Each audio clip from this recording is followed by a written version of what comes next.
This is ABC15 Mornings.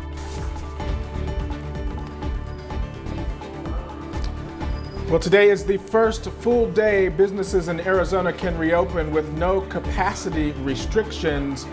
We'll tell you the very latest coming up. And state leaders joining the front lines today, how they plan to encourage people of color to roll up their sleeves for a COVID vaccine. And All-Star Weekend kicks off today, while Devin Booker, however, will not be representing the Phoenix Suns after all.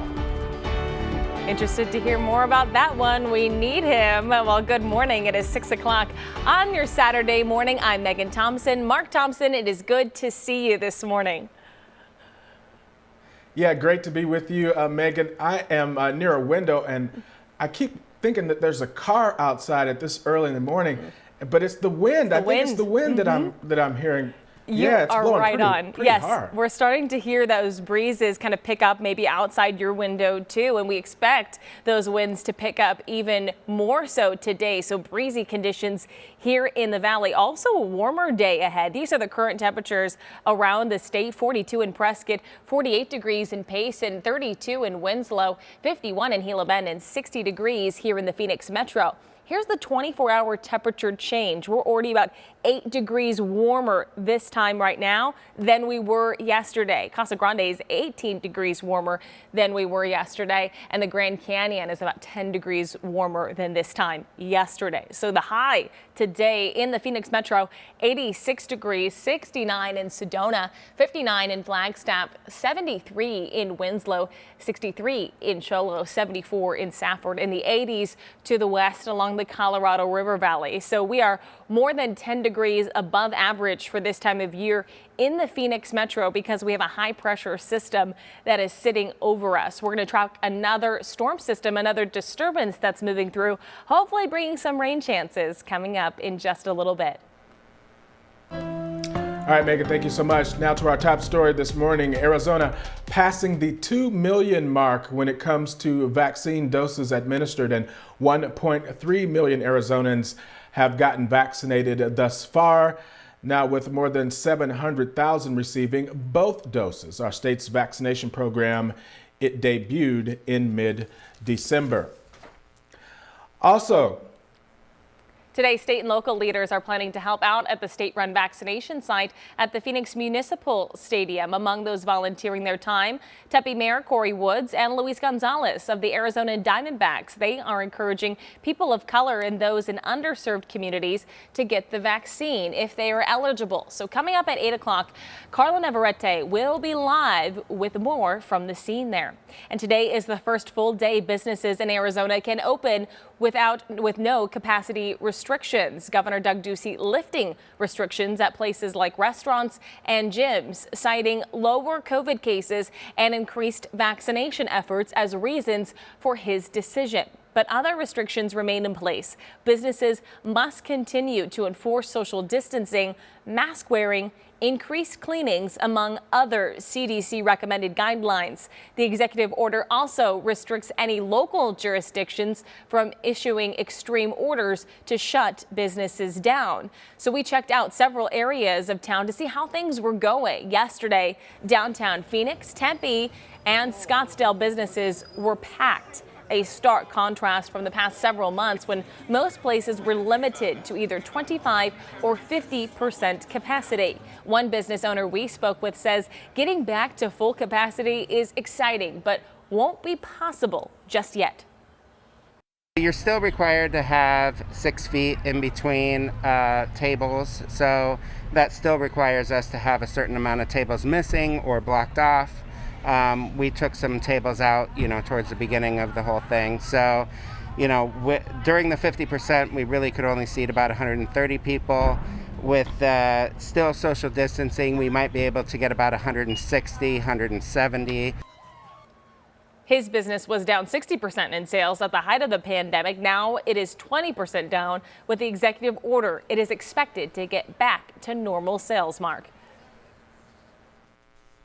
All right, Megan, thank you. And reaction pouring in from some Arizona mayors on the governor's decisions. Phoenix Mayor Kate Gallego tweeting that while Arizona is headed in the right direction, COVID is not gone and the pandemic is not over. Mayors have made decisions based on science and data, and we will continue to do so.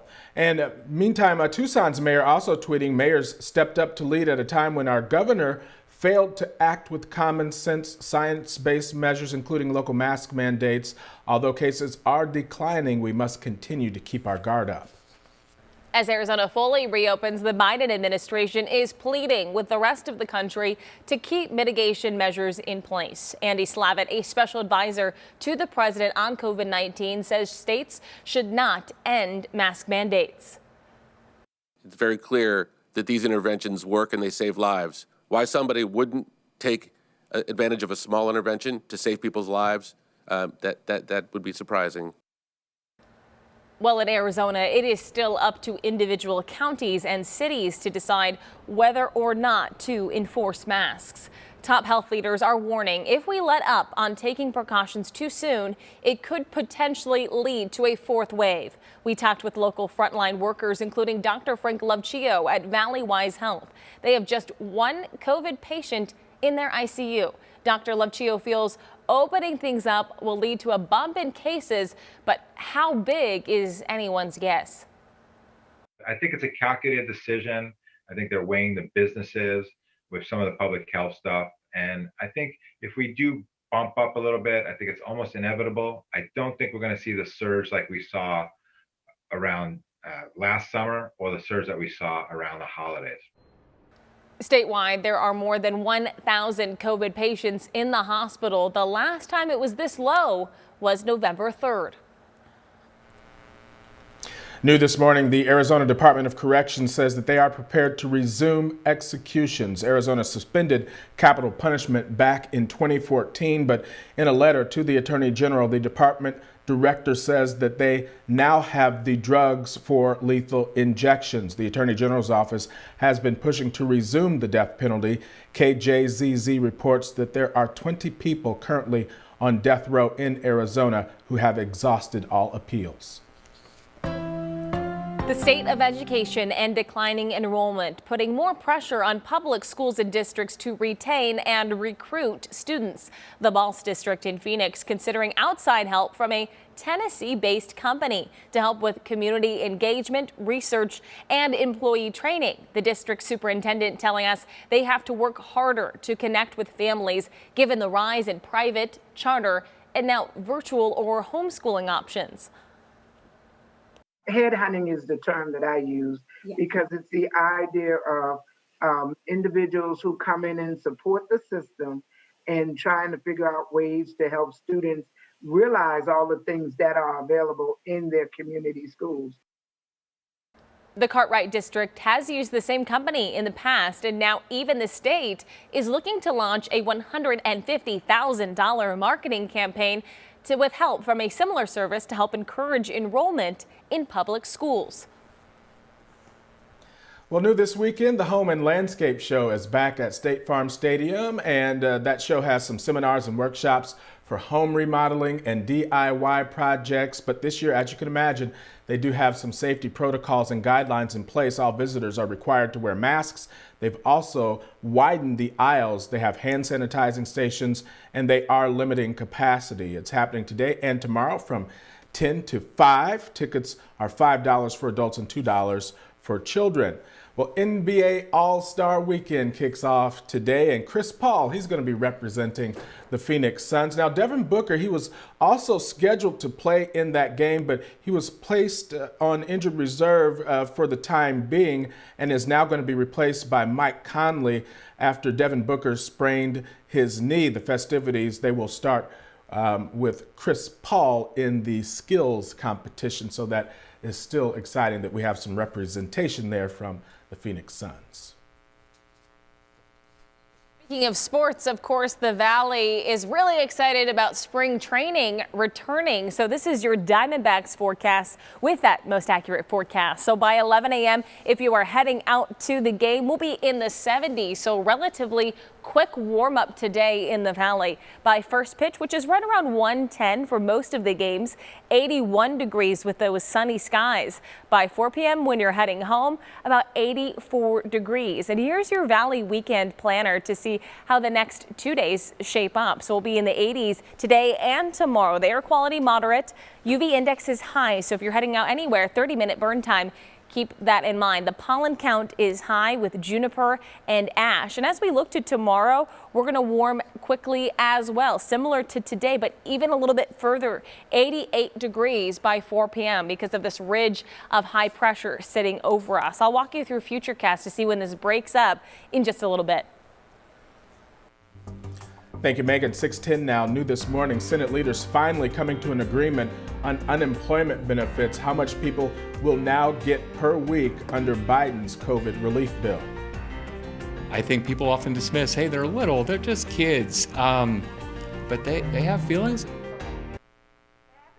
Tracking your child's emotions, the new technology that could warn you about trends and certain red flags, a story you don't want to miss.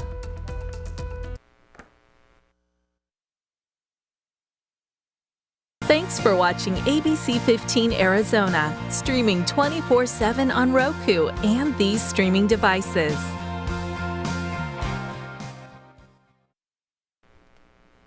Welcome back, everybody. Well, imagine being able to predict how your child will do in school, say for over the next few months or so, or being able to tell how your child is feeling in school every single day. Well, this new futuristic technology is already available in one Valley school district. ABC15's Sonu Wasu takes a closer look. While these students are in class, a real-time report card using artificial intelligence is not only tracking their performance, soon it will also be tracking their emotions here in the Isaac Elementary School District.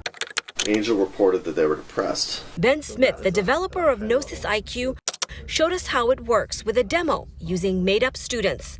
Every single one of these students has their own dashboard, and as soon as they log in for class every morning, Down pops a list of emoticons. They can click on that and it's automatically submitted. child-friendly emoticons to help them check in their mood throughout the day, from happy and content, stressed, depressed, or bored. I get immediately notified as a teacher that one of my students is in distress. But more than everyday mood swings, Principal Robert Miller tells me what they're really looking for here is a trend. And even at this young age in elementary school, students are learning how to cope with emotions. I think people often dismiss, hey, they're little, they're just kids, but they have feelings. How a child is feeling can impact how well they do at school.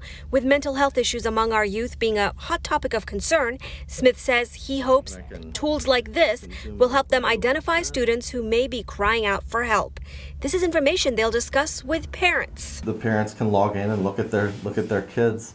They'll be able to see in calendar view how their students report it. Emotional tracking will be optional, so we are told parents uncomfortable with the idea can choose to opt out of the feature. Another big use of Gnosis IQ is that real-time report card feature we were just telling you about. Now, instead of waiting for that parent-teacher conference 9 weeks in with the click of a few buttons, you'll be able to see how your child is doing in school and where they may be struggling right on their dashboard every day. Check it out. This is information teachers are already logging, but this dashboard shows you the big picture.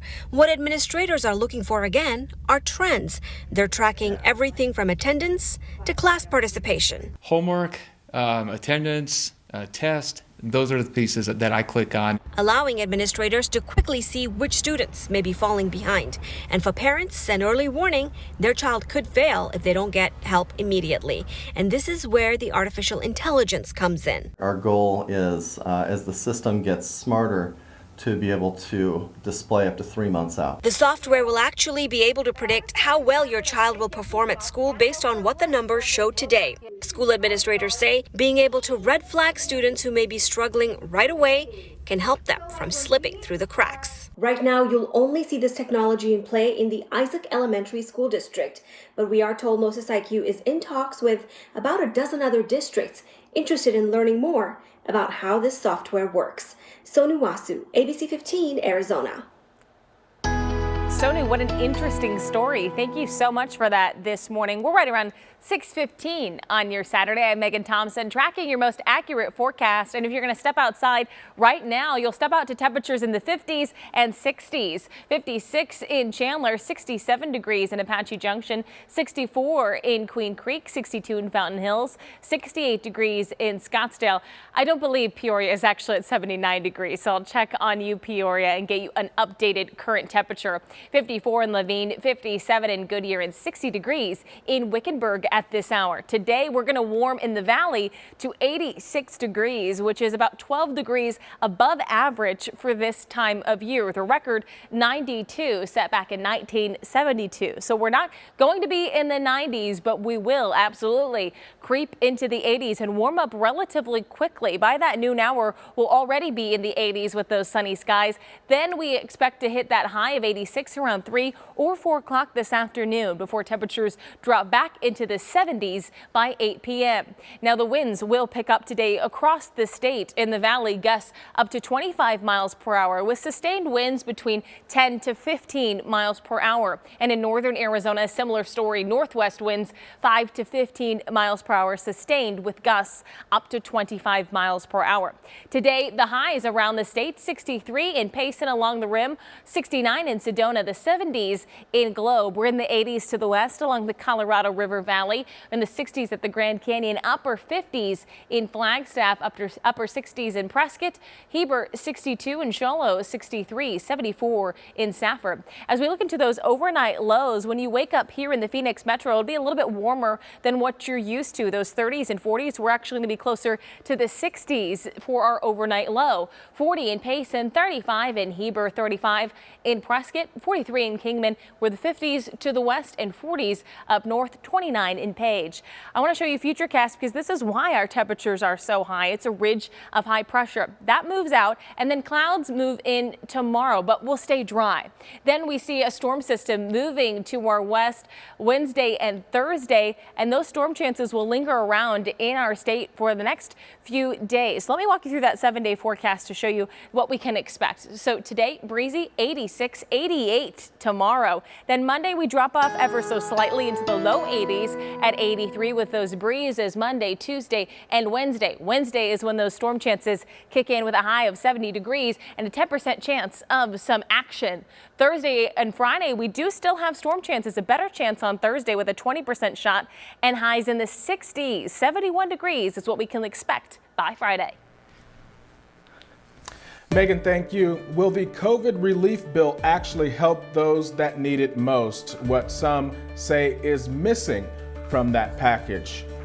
Also, helping students succeed, how they can get the tools that they need to thrive even after graduation.